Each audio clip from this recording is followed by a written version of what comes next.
하둘셋, 하둘셋. 안녕하십니까. 사마열알입니다. 송덕수 교수님이죠. 제10판 신민법 강의 3회독 1236페이지 로마자 3번 상계의 방법 보겠습니다. 사마열알TV 질책, 구독, 추천 부탁드리고 유튜브 구독을 권합니다. 상계는 상대방에 대한 의사표시를 한다. 493조. 당사자 쌍방의 채무가 상계적 상이 있다고 하더라도 다른 특약이 없는 한 그 자체만으로 상계 효과가 생기지 않으며 상계의 의사표시가 있어야 채무가 소멸한다. 이 상계의 의사표시는 상계하는 채권을 표시하여야 한다. 그러나 그것을 동일성을 인식할 수 있을 정도이면 충분하다. 그리고 상계의 의사표시는 재판위에서뿐만 아니라 재판상으로도 할 수 있다. 판례 보겠습니다. 보험약관 대출금의 경제적 실질은 보험회사가 장차 지급하여야 할 보험금이나 해약 환급금을 미리 지급하는 선급금과 같은 성격으로 보아야 한다. 따라서 이와 같은 약관에서 비록 대출이라는 용어를 사용하고 있더라도 이는 일반적인 대출과는 달리 소비 대체로서의 법적 성격을 가지는 것은 아니라고 할 것이며 보험금이나 해약 환급금에서 대출 원리금을 공제하고 지급한다는 것은 보험금이나 해약 환급금의 선급금의 성질을 가지는 위 대출 원리금을 제외한 나머지 금액만을 지급한다는 의미이므로 민법상의 상계하는 성격이 다르다고 할 것이다.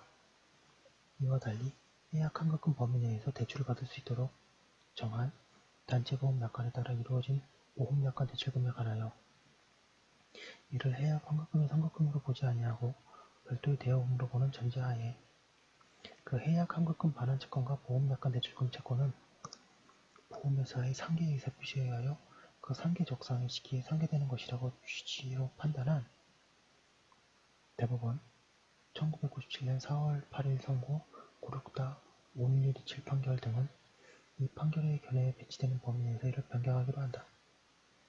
상계의 의사표시에는 조건이나 기한을 붙이지 못한다.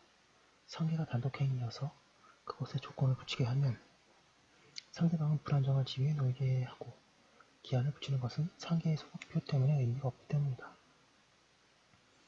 피고의 소송상 상계 항변에 대하여 원고가 소송상 상계의 재항변을 할 수 있는가?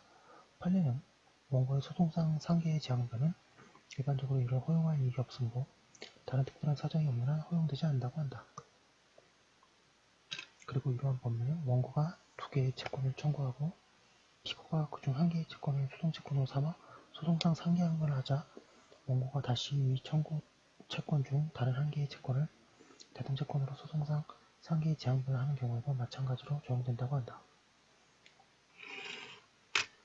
1237페이지 로마자 4번의 상계의 효과 보겠습니다. 양가 빌범이 채권의 소멸.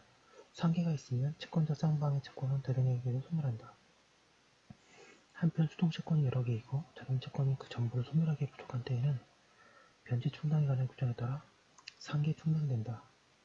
그리하여 가령 원본 외에 지연 손해금이 있으면 지연 손해금 원본의 순서로 자동채권과 대등에게서 소멸한다. 그런데 499조에 따라 상계에 준용되는 476조 내지 479조의 규정은 이미 규정이므로 상계자와 상대방은 약정에 의하여 그 규정을 배제하고 자동채권은 어느 채무에 어떤 방법으로 충당할 것인가를 결정할 수 있다.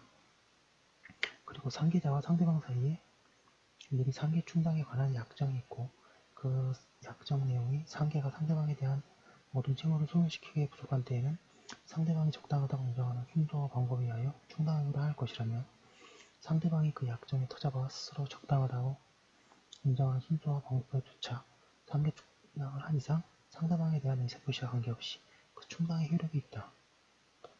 판례 보겠습니다. 양가로 기억.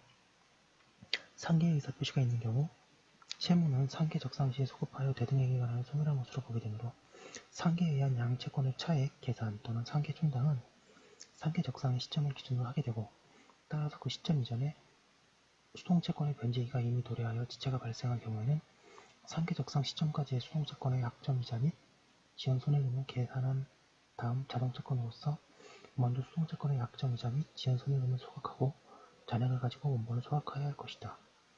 양가로 뒤에 상계의 의사표시는 일반적으로 철회할 수는 없는 것이지만 상계의 의사표시 후에 상계자와 상대방이 상계가 없었던 것으로 하기로 한 약정은 제3자에게 손해를 미치지 않는 한 계약자의 원칙상 유효하다. 양가로 디귿.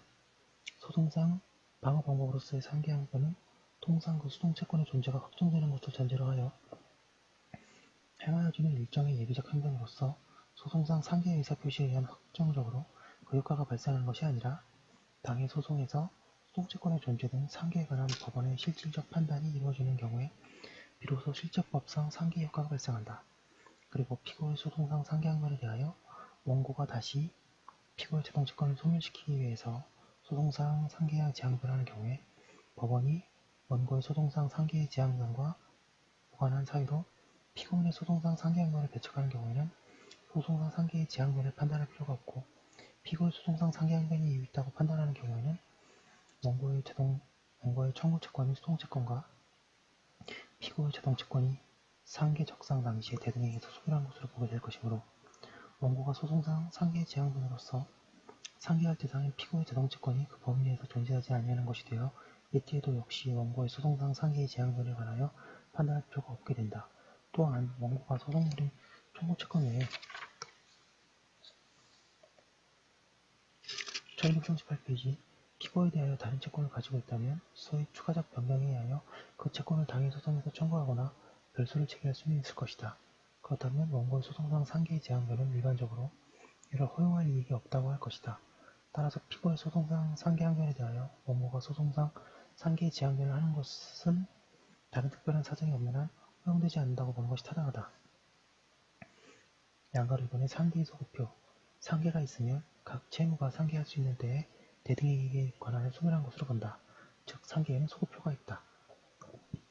따라서 상계적상이 생긴 뒤에는 이자가 발생하지 않으며 이행지체도 소멸한다. 양가 3번의 이행지를 달리하는 채권의 상계 상계는 쌍방의 채무를 이행지가 다른 경우에도 할 수 있다. 그러나 이때 상계를 하는 당사자는 상대방에게 상계로 인한 손해를 배상하여야 한다고 하고 있습니다. 예, 상계는 이 정도만 알아두시면 충분하고요. 여기까지 한 걸로 두고 잠깐 쉬었다가 다음 거 이어서 하도록 하겠습니다. 예, 잠시만요.